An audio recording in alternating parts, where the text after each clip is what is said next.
The Gabby Pitito story, and Brian Laundrie is on the run. But let me ask you a question.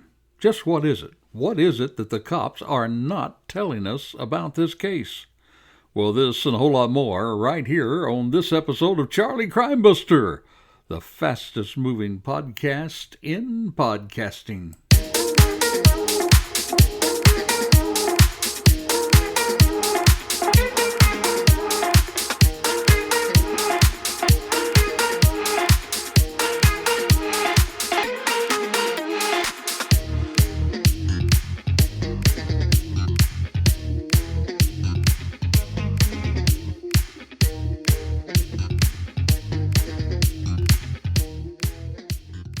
Hello and welcome to the Charlie Crimebuster Show. We're delighted to have you with us. And to begin today, we'd like to give a shout out to a little guy by the name of Matthew. He's a little guy about 5 years of age who says he wants to grow up and be a police officer. Well, we sent Matthew some really neat stuff this past week to let him know how excited we are about his plans and how important it is to do what's right and protect others that need protecting. Now, if you know a little one who wants to grow up and be a cop, well, email me at Charlie Crimebuster. You can reach us at charliecrimebuster@gmail.com. That's charliecrimebuster@gmail.com. And we'll be glad to get some things out to your little one who may also have an interest in law enforcement. Well, now we here at Charlie Crimebuster, we've been sounding out the message, and thank you for listening. We have listeners from East Coast to the West Coast, and we're excited about each and every one of you that are listening. But we were urging people in the earlier parts of our podcast for the last several weeks to help us find Gabby. And social media, they came to the rescue, and there was someone who heard about Gabby, and they reached out to authorities, and they actually helped find Gabby's body because they were so interested in this case. Well, now that her body's been found, we're challenging people everywhere to now help us locate Brian Laundrie. That's right, Brian Laundrie. He's on the run, and we need your help to get the word out so that he can be located as well. Now, to keep up with things, we've published some crime tips about this case. Be sure and check them out if you've not heard yet some of these brief crime tips. We talked about some of the things that's just come up. In fact, we just recently finished one about Brian's flight to Florida, because breaking news this week actually confirmed that he did indeed take a trip to Florida right after the traffic stop, the infamous traffic stop. Well, Brian Laundrie got on an airplane, flew all the way back to Tampa, Florida, and then he flew back just a few days before Gabby was reported missing, or a few days before the last sighting of Gabby around August the 24th. Anyway, if you know any information about this, be sure and let us know, but I did do a brief crime tip on why I think he flew back. And the reason that I believe he flew back is quite different than the reason that the lawyer gave us that he flew back. Well, but today we're going to be sharing with you why the cops are not telling us certain things about this investigation. You see, the FBI is not the only agency that does not commit to an ongoing investigation. You see, often investigators will keep things close to their chests. That will help them to both capture and to build a case. Now, while we're not going to be giving you any help that would go to the alleged perpetrator in this case, we will share with you what we call an inside look at the investigation, and you're going to see that from a cop's point of view. And our purpose is not only to inform you, but also to build your confidence, in the brave men and women of law enforcement. Because, my friend, I can share with you that they're doing a whole lot more than you realize in this case. You see, much of this work is behind-the-scenes work, and you're not going to find them toting their own press agents along with them to get some sort of digital post, as some private individuals are. So let's get right into it today. You see, one of the first things that cops are not telling you is the results of their quote-unquote background information. Now, in this category of background information, there will be tons of interviews, and there have been tons of interviews of witnesses who saw Gabby before her death. Now, examples of that would be the people that were in the restaurant where Brian had one of his so-called episodes. the same place where a tearful Gabby apologized to the staff for Brian's behavior. There are also going to be interviews of the two people who gave Brian rides just prior to Gabby's death. And there will be interviews with the Laundrie's neighbors who may or may not have seen him when he returned home without Gabby. There were those that were in the AT&T store where he purchased his new phone plan. They will be interviewed. Those who were camped out next to the Laundrie family when the family went camping at the DeSoto Park there in Pinellas County, Florida.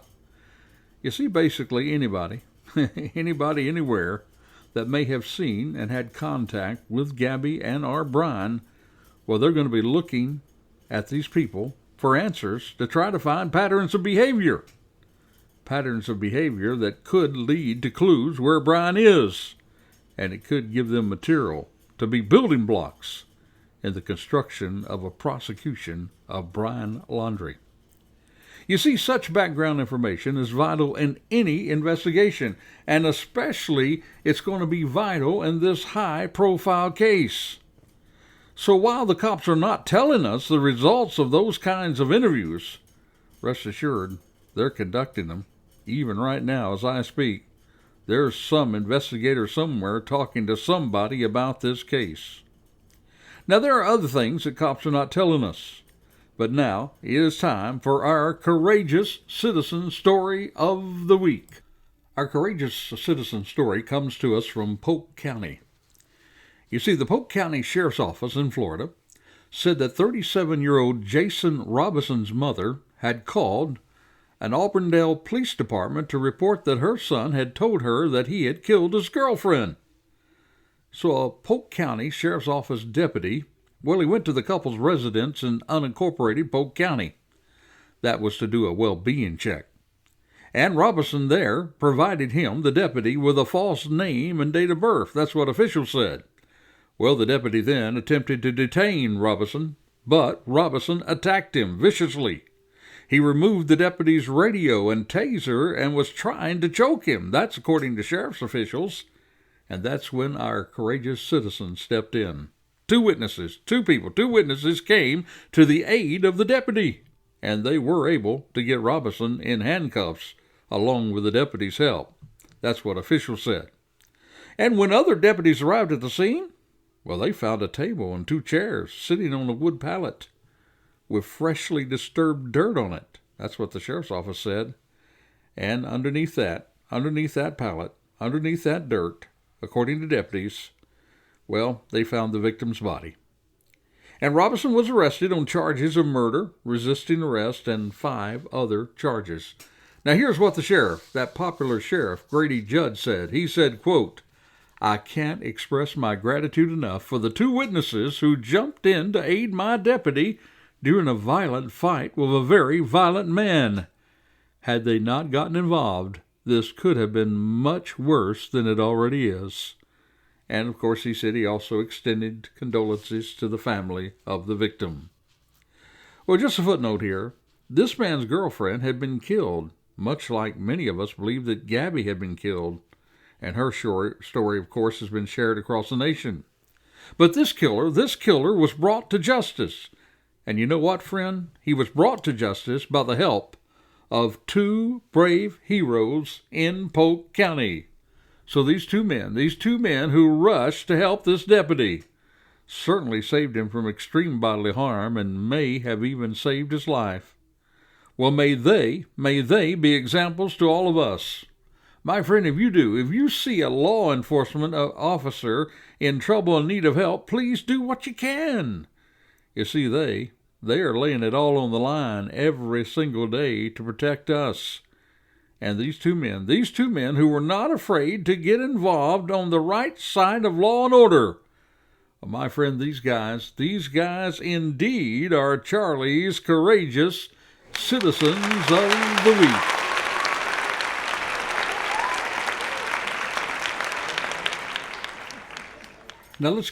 Now back to our main focus. Just what is it that the cops are not telling us? What are they not telling us about the Gabby Pitito story and the hunt for Brian Laundrie? Let's just take a moment, first of all, and let's think together about some of the searches that have already taken place. and the evidence that was produced by those searches. We know they took place, but we do not really know what they found, now do we? Because you see, the cops aren't telling us that. You see, think of the scene where Gabby's body was found. I say where her body was found, because in reality we do not know if she was killed or lost her life at the very scene where her body was found. The body could have been staged. And most certainly the cops probably already know this. They probably already know by this time whether she was killed in the identical spot where she was found, or maybe she was killed somewhere else. Bet you the cops know the answer to that, but they're not telling us. Now next, the cops are not telling us what kind of evidence was or was not found in that white transit van. The one that Gabby and Brian fixed up to use to travel on the cross-country trip. Now, as you may recall, authorities did pick up Gabby's vans from Brian's parents' home. That's where he arrived without Gabby. That's there in Newport, Florida. My friend, rest assured, every single inch of that van has been poured over by CSIs. That's crime scene investigators. And I can assure you they were looking for anything they could find, like maybe blood or DNA that just might whisper in their ears what really happened in that van and how Gabby may have lost her life. And then on top of that, there was the search of the Mustang, that Mustang that Brian allegedly drove to go on his hiking trip, the one that he has not returned from as of yet, that one where he vanished almost without a trace. You see, they will, and probably have, already determined whether he was really in that vehicle, which his parents claimed he was, during the time that they stated he was in the vehicle. We know they already found out that the parents were off one day on reporting when he really left. They did that by perhaps cameras that caught the vehicle in the driveway of the Laundrie home. You see, this is yet another thing that the cops are not telling us. And then there's other evidence that may have been recovered. Now get this, in plain sight. In plain sight, and that evidence comes from Brian's family home. You see, while it was stated that the purpose of claiming clothes at the very beginning there of the investigation, well, they were getting the clothes after Brian's family reported him missing. They needed the clothes in order to get something for the dogs to get a scent off of, as they used that to search for him. But did you know anything they saw in plain sight? Maybe like a drop of Gabby's blood?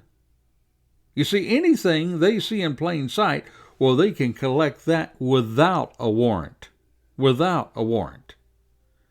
So they did not tell us that one of the reasons they were collecting that clothes was to get other evidence, but rest assured, if it was in plain sight, they can and will use it.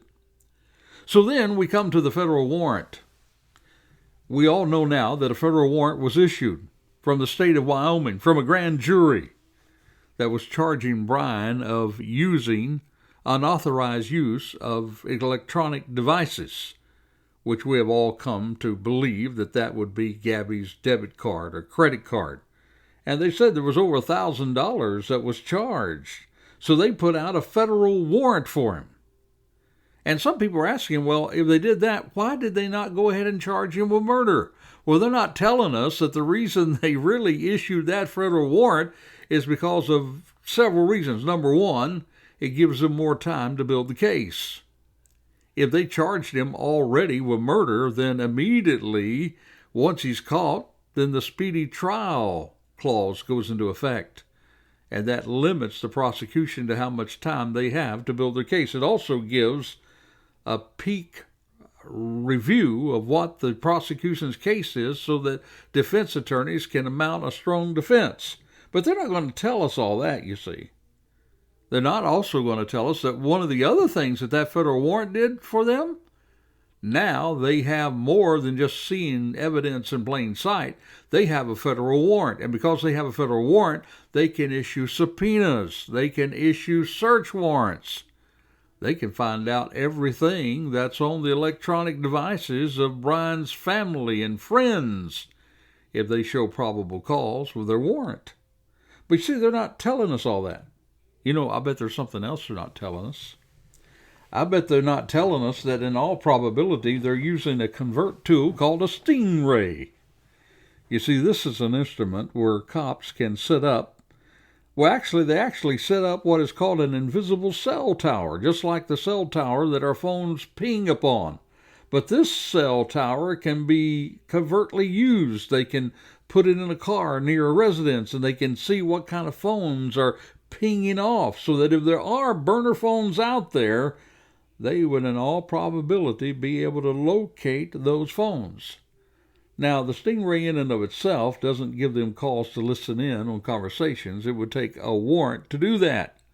But think about all these searches. Think about all this evidence that they're gathering together, that you don't even know about it. You see, there are indeed some things that the cops are not telling us.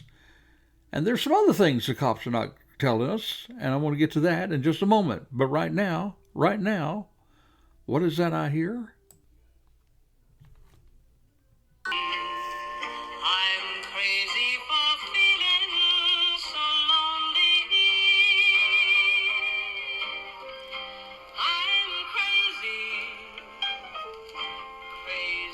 for feeling so blue. Well, there we go. That's that crazy music again that you hear in the background. That means it's time for our Crazy Crook story. Every week we try to share with you a crazy crook story to remind you that people that go against the law are crazy, and that it's smart always to stand for law and order. Well, our story today comes from Longwood, Florida. Yep, Longwood, not too far from where we're doing this podcast. You see, Longwood police, they said that a poorly planned attempt at a bank robbery, it ended up with a man's arrest on this past Friday. This guy by the name of Greg Nolan, he was 49 years of age. He was arrested, and he faces charges of attempted robbery and attempted grand theft. You see, investigators said they were called to a Wells Fargo branch at 120 South U.S. Highway 1792 in Longwood, and that was just before 5 p.m. A bank teller said that a man in a black shirt had passed her a note that read, quote, "This is not a joke. Give me everything in the top drawer." Well, the worker said that she backed away from the counter and she left the man at the bank and without taking any money. So then the worker said, as she backed away and the man left, so officers came and they examined the note. And get this now, on the note that he left when he got scared and gave up robbing the bank, they found that it was written on the back of a receipt for the Lake Ferry Motel, and even had a room number on it. That's according to the news release. Well, police said they quickly spotted a man. They spotted Greg, and he was matching, of course, the suspect's description. And he was walking, now get this, he was walking, I guess you already know this, right? Yeah, he was walking in direction of the Lake Ferry Motel, and they detained him there. And, of course, the bank teller was able to identify Greg as the man who passed her the note. Now, Greg, he told the officers, he said, he was behind on bills and he needed the money. And this dumb guy, he had already been arrested for a similar attempted robbery in South Florida back in 2015. Now, don't you think if you're going to hand a note to rob a bank, maybe you ought not use the receipt that has the motel that you're staying in, and not only the motel, but even the room number. And that, my friend, is Charlie's Crazy Crook of the Week.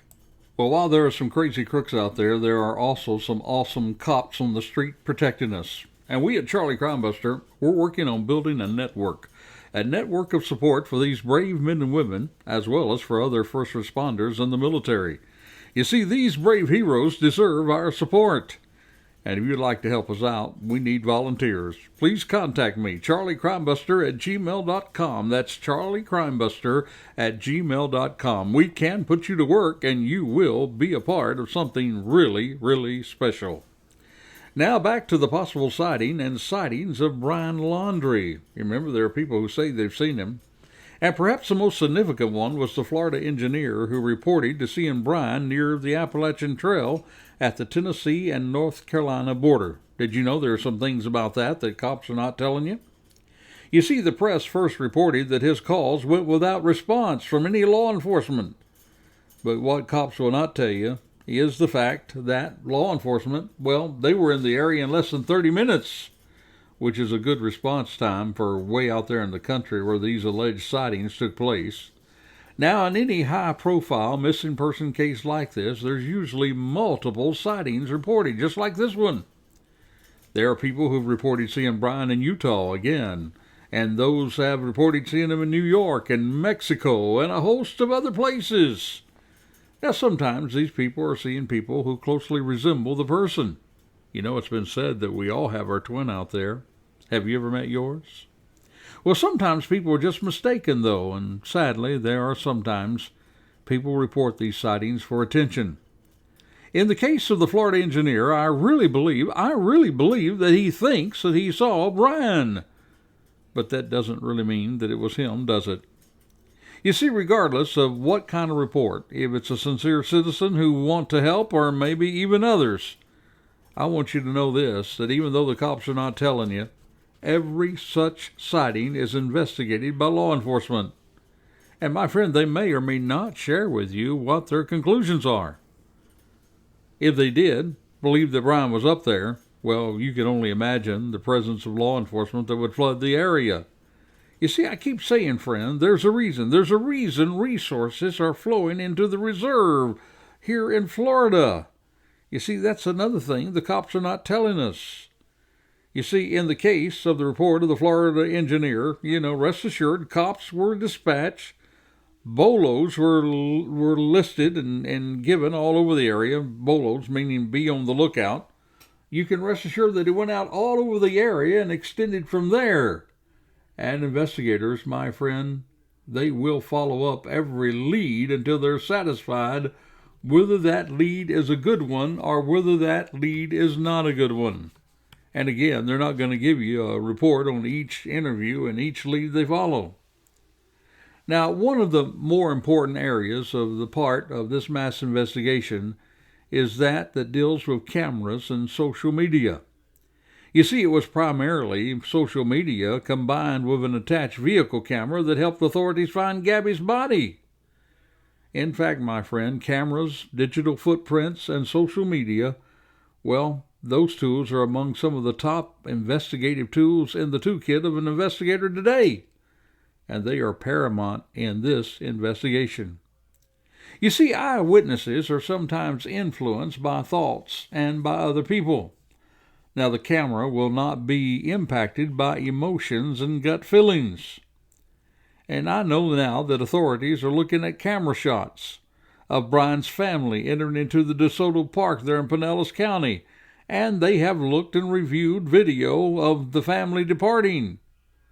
But what the cops are not telling us is that if Brian was seen both entering and leaving. You see, I would think that if they had not seen him leaving on that camera, then more focus by the cops would be on the Pinellas County area where Brian and his family camped out, just prior to Gabby reporting missing. If he wasn't in that video when he left, don't you think cops would take a better, closer look at DeSoto? You see, I do not for 1 minute think that they had a staff meeting and they said, oh, well, let's not focus on DeSoto Park area because we have famous Dog the Bounty Hunter handling that for us and we can look otherwise. My friend, if they thought Brian was there, well, Dog the Bounty Hunter, he would just be standing by eating dog treats. They wouldn't even let him in on that search. Professional investigators would lead the search. You see, they're not telling you that. But my friend, I'm telling you that. And speaking of cameras, there is a report that there was a wildlife camera in the reserve that caught an image of a man that just might pass for Brian. Now, it was a fuzzy image, but don't you know now that there is enhancement techniques that would have been used, And the cops are not telling us right now whether they believe it was Brian or not.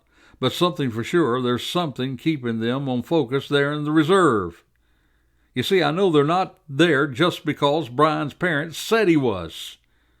Folks, cops aren't that gullible. And quite frankly, they're pretty used to people lying to them all the time. No, there's got to be another reason why they're searching the reserve. There is, and they're just not telling us why. And there are other things that they're not telling us. For instance, why they're not charged Brian right this moment in the death of Gabby.